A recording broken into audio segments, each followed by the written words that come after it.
Ano naman ang observations mo sa tatlong dokumentong ito? Since these are documents po, wala naman po akong na-note na observations with these certifications.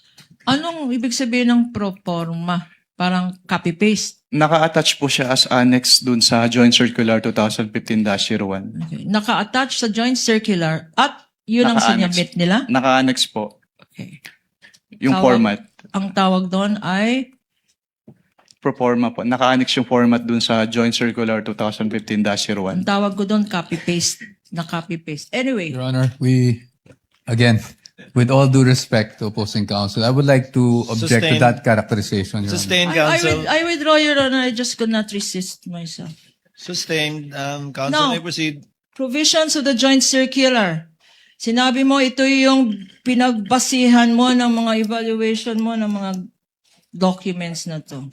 What, if any, are the violations that you observe based on the joint circular?